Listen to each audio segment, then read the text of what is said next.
خطبہ نمبر 85 آپ علیہ السلام کے خطبے کا ایک حصہ، جس میں پروردگار عالم کی 8 صفات کا تذکرہ کیا گیا ہے۔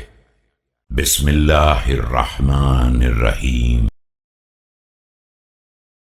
وأشهد أن لا إله إلا الله وحده لا شريك له الأول لا شيء قبله والآخر لا غاية له لا تقع الأوهام له على صفة۔ میں گواہی دیتا ہوں کہ اللہ کے علاوہ کوئی خدا نہیں ہے، وہ اکیلا ہے، اس کا کوئی شریک نہیں ہے، وہ ایسا اول ہے جس سے پہلے کچھ نہیں ہے، اور ایسا آخر ہے جس کی کوئی حد معین نہیں ہے۔ خیالات اس کی کسی صفت کا ادراک نہیں کر سکتے ہیں۔ ولا تعقد القلوب منه على كيفية ولا تناله التجزئة والتبعيد ولا تحيط به الأبصار والقلوب۔ اور دل اس کی کوئی کیفیت طے نہیں کر سکتا ہے، اس کی ذات کے نہ اجزاء ہیں اور نہ ٹکڑے، اور نہ وہ دل و نگاہ کے احاطے کے اندر آ سکتا ہے۔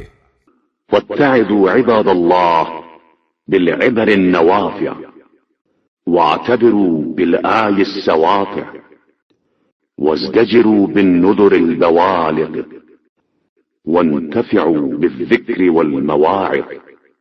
بندگان خدا، مفید عبرتوں سے نصیحت حاصل کرو اور واضح نشانیوں سے عبرت کو، بلیغ ڈرانے والی چیزوں سے اثر قبول کرو، اور ذکر و معزت سے فائدہ حاصل کرو۔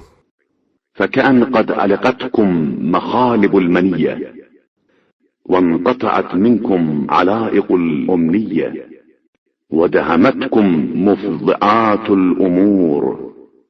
یہ سمجھو کہ گویا موت اپنے پنجے تمہارے اندر گاڑ چکی ہے، اور امیدوں کے رشتے تم سے منقطع ہو چکے ہیں، اور دہشتناک حالات نے تم پر حملہ کر دیا ہے۔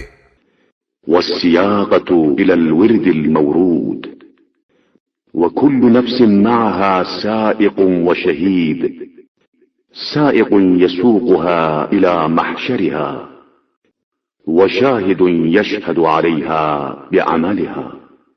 اور آخری منزل کی طرف لے جانے کا عمل شروع ہو چکا ہے۔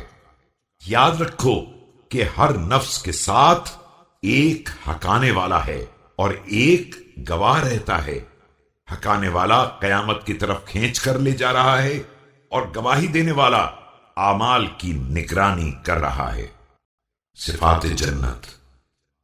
درجات متفاضلات ومنازل متفاوتات لا ينقطع نعيمها ولا يضعن مقيمها ولا يهرم خالدها ولا يبأس ساكنها۔ اس کے درجات مختلف اور اس کی منزلیں پست و بلند ہیں، لیکن اس کی نعمتیں ختم ہونے والی نہیں ہیں، اور اس کے باشندوں کو کہیں اور کوچ کرنا نہیں ہے۔ اس میں ہمیشہ رہنے والا بھی بوڑھا نہیں ہوتا ہے، اور اس کے رہنے والوں کو فقر و فاقے سے سابقہ نہیں پڑتا ہے۔